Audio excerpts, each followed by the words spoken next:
الحمد لله رب العالمين والصلاة والسلام على رسوله الكريم وعلى آله وأصحابه الغر الميامين ومن تبعهم بإحسان إلى يوم الدين. أما بعد، أعوذ بالله من الشيطان الرجيم. بسم الله الرحمن الرحيم. وسارعوا إلى مغفرة من ربكم وجنة أرضها السماوات والأرض أعدت للمتقين الذين ينفقون في السراء والضراء والكاظمين الغيظ والعافين عن الناس والله يحب المحسنين. صدق الله ربنا العلي العظيم. قال النبي صلى الله عليه وسلم: إنما بعثت لأتمم مكارم الأخلاق او کما قال علیہ الصلاۃ والسلام. میرے انتہائی واجب الاحترام بصد احترام بزرگوں، بھائیوں، دوستوں، نوجوان ساتھیوں، ابھی میں نے آپ حضرات کے سامنے ایک آیت کریمہ تلاوت کی جس میں اللہ رب العالمین ارشاد فرماتے ہیں: وَسَارِعُوا إِلَى مَغْفِرَةٍ مِّن رَبِّكُمْ، اے لوگو اپنے رب کی طرف دوڑو، اے لوگو اپنے رب کی طرف جلدی کرو، بھاگو، مسابقت کرو. وَجَنَّةٍ أَرْضُهَا السَّمَاوَاتُ وَالْأَرْضُ، اور ایسی جنت کی طرف دوڑ لگاؤ، بھاگو جس جنت کی چوڑائی آسمان سے اور زمین سے بھی زیادہ ہے. اعدت للمتقین، اور ایسی جنت کی طرف دوڑ لگاؤ، بھاگو جس جنت کو اللہ نے تیار کیا ہے، بنایا ہے متقیوں کے لیے، پرہیزگاروں کے لیے. الذین ينفقون فی السراء والضراء، اللہ کے جو نیک بندے ہوتے ہیں، اللہ کے جو خاص بندے ہوتے ہیں، وہ اللہ کے راستے میں خرچ کرتے ہیں، تنگ دستی میں بھی اور خوشحالی میں بھی. خوشی کے ایام میں بھی وہ خرچ کرتے ہیں اور تکالیف کے دنوں میں بھی وہ خرچ کرتے ہیں. اللہ کے جو نیک بندے ہوتے ہیں، والکاظمین الغیظ، وہ انہیں جب غصہ آتا ہے تو وہ اپنے غصوں کو پی لیتے ہیں. والعافین عن الناس، اور اللہ کے جو نیک بندے ہوتے ہیں وہ لوگوں کے ساتھ عفو درگزر کا معاملہ کرتے ہیں. واللہ یحب المحسنین، اور اللہ رب العالمین پسند فرماتا ہے نیک لوگوں کو، اپنے خاص بندوں کو اللہ تبارک و تعالی پسند فرماتے ہیں. ایک دوسری آیت میں اللہ رب العالمین ارشاد فرماتے ہیں: خذ العفو وأمر بالعرف وأعرض عن الجاہلین. اس آیت میں اللہ رب العالمین فرماتے ہیں عفو درگزر کو اختیار کر لیجئے، رحم و کرم کے معاملے کو اختیار کر لیجئے. وأمر بالعرف، اور بھلائی کا حکم دیجئے. وأعرض عن الجاہلین، اور جاہل قوموں سے، ان پڑھ اور گوار لوگوں سے اعراض کیجئے، بھاگیے، دور ہٹیے. ایک اور آیت ہے، اللہ رب العالمین ارشاد فرماتے ہیں: وَعِبَادُ الرَّحْمَنِ الَّذِينَ يَمْشُونَ عَلَى الْأَرْضِ هَوْنًا وَإِذَا خَاطَبَهُمُ الْجَاهِلُونَ قَالُوا سَلَامًا. اللہ رب العالمین اس آیت میں فرماتے ہیں اللہ کے نیک بندے وہ ہوتے ہیں جو جب اللہ کی زمین پر چلتے ہیں تو وہ جھک کر چلتے ہیں، وہ بالکل اپنے آپ کو اتنا جھکا لیتے ہیں اس بات کو جان کر کہ جس زمین پر ہم چلتے ہیں یہ زمین اللہ نے بنائی ہے. جس زمین پر ہم چل رہے ہوتے ہیں اس زمین پر وہ اس طرح خشوع خضوع کے ساتھ بالکل تواضع اختیار کرتے ہوئے وہ چلتے ہیں. وَإِذَا خَاطَبَهُمُ الْجَاهِلُونَ، اور جب اللہ کے نیک بندوں سے جاہل قوم یا جاہل آدمی یا جاہل انسان مخاطب ہوتا ہے اس بات پر کہ وہ اس سے الجھنا چاہتا ہے، اس سے جھگڑا کرنا چاہتا ہے، تو یہ جو اللہ کے نیک اور خاص بندے ہوتے ہیں ان سے یہ کہتے ہیں کہ قالوا سلاما، سلامتی ہو، السلام علیکم، ہم اپنا راستہ ناپتے ہیں، تم اپنی طرف چلے جاؤ۔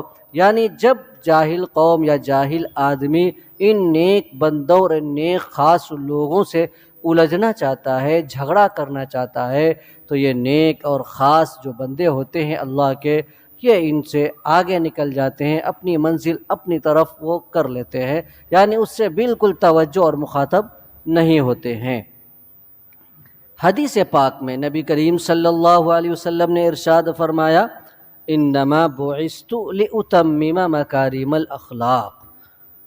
اللہ کے رسول نے ارشاد فرمایا، مجھے اللہ رب العالمین نے بھیجا ہے تاکہ میرے ذریعے سے اخلاق کی تکمیل ہو جائے، تاکہ میرے ذریعے سے، اللہ کے رسول یہ فرماتے ہیں کہ مجھے اس لیے مبعوث فرمایا گیا ہے تاکہ میرے ذریعے سے اخلاقی تکمیل ہو جائے۔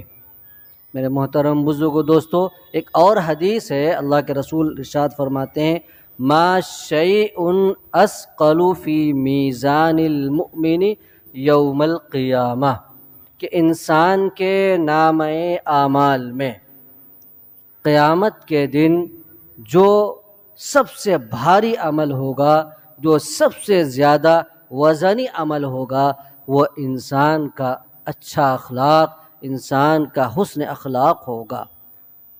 میرے محترم بزرگو دوستو، کلام پاک کی ان آیات سے اور احادیث مبارکہ سے ہم انسانوں کو، ہمیں یہ تعلیم ملتی ہے، ہمیں یہ سبق ملتا ہے کہ ہمارا اخلاق اچھا ہو، یعنی ہمیں یہ سبق ملتا ہے کہ ہمارا اخلاق حسن اخلاق ہو۔ نبی کریم صلی اللہ علیہ وسلم نے اپنے بارے میں فرمایا ہے کہ اچھے اخلاق انسانوں کو بہت عزت عطا فرماتا ہے، بڑی تاکید فرمائی ہے اور فرمایا ہے کہ انسان کے نامہ اعمال میں کل قیامت کے دن سب سے بھاری اور وزنی جو عمل ہوگا وہ ان کا اخلاق ہوگا۔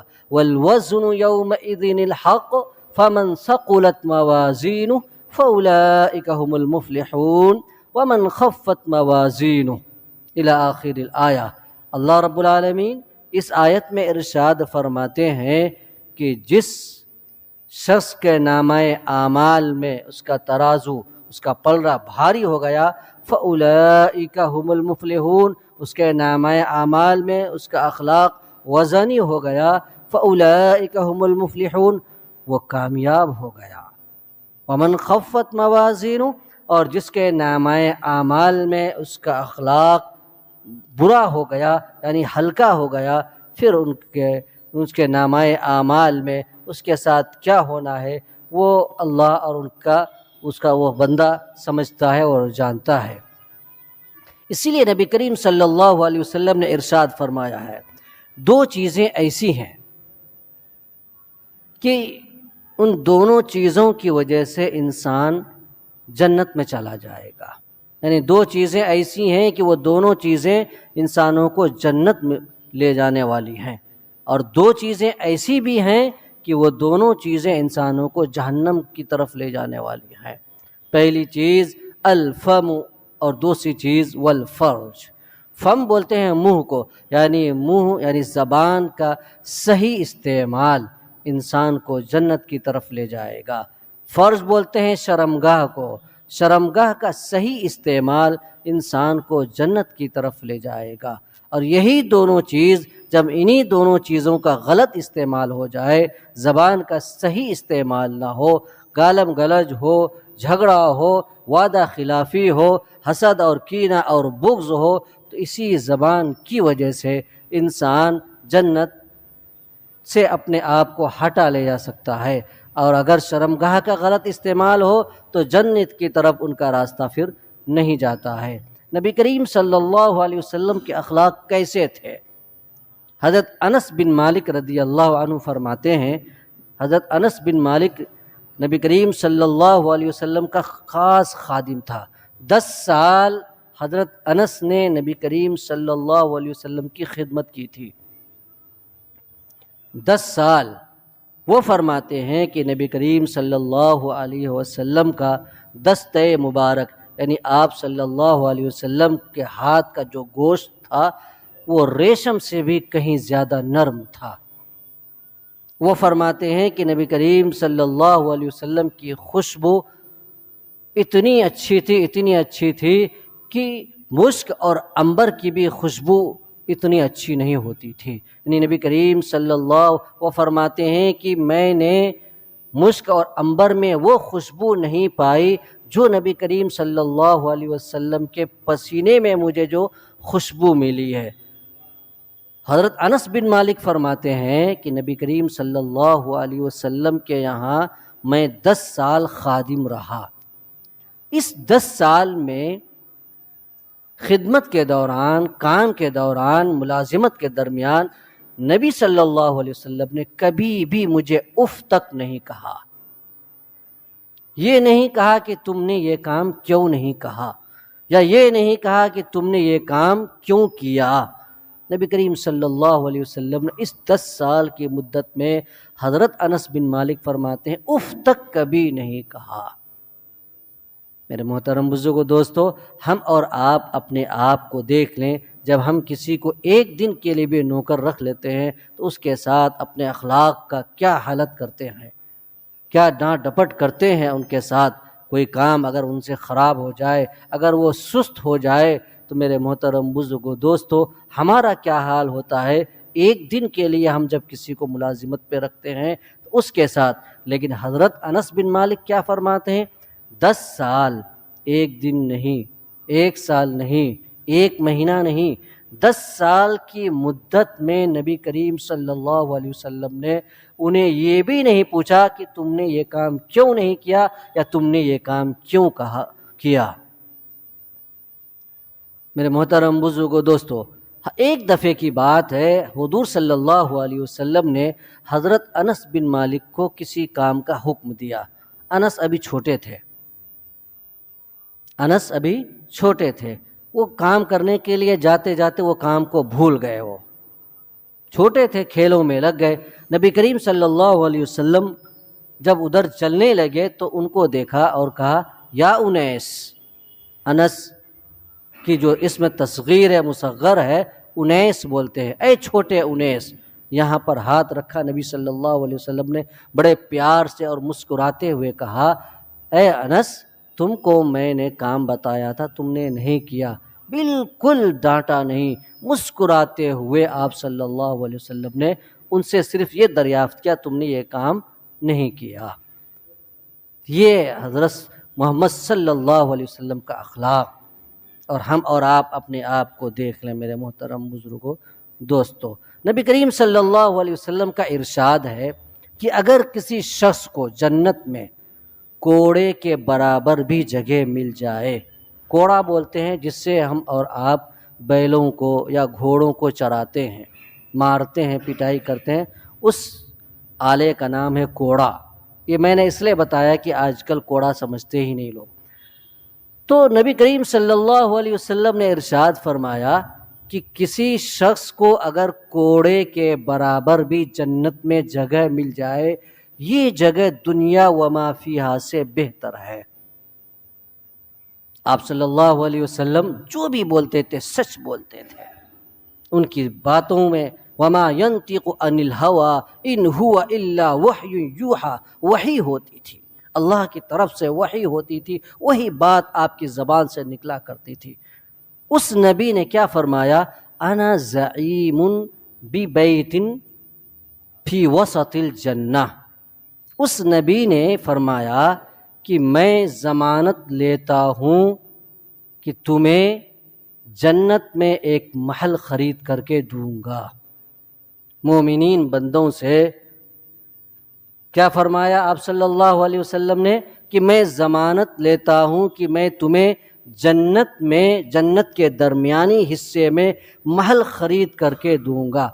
آج اگر کوئی شخص ڈیفینس میں یہ کہہ دے کہ میں تمہیں گھر بنا کر کے دوں گا، ہم لوگ کتنا خوش ہوتے ہیں۔ حالانکہ پتہ نہیں وہ اپنی بات سے مکر جائے کہ مڑ جائے، اس کا کوئی ٹھکانہ نہیں، اس کا کوئی بھروسہ نہیں۔ لیکن وہ نبی جو بولتے ہیں تو سچ بولتے ہیں، جو بولتے ہیں تو سچ بولتے ہیں، وہ کیا کہہ رہے ہیں؟ انا زعیم ببیت فی وسط الجنہ، میں تمہیں جنت کے درمیان محل خرید کر کے دوں گا۔ میرے محترم بزرگوں دوستو، کس شخص کے لیے کہا ہے؟ یہ اصل بتانا مقصد ہے۔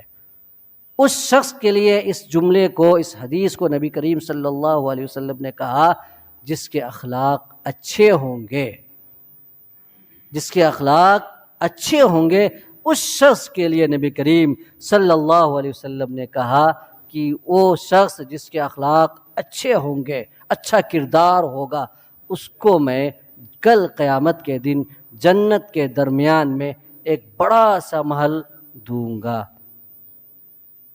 میرے محترم بزرگوں دوستو، جیسا کہ میں نے اپنے باتوں کے درمیان کہا، ما شیء اثقل فی میزان المؤمن یوم القیامہ، کہ انسان کے نامۂ اعمال میں کل قیامت کے دن سب سے بھاری اور وزنی عمل جو ہوگا وہ انسان کا حسن اخلاق ہوگا۔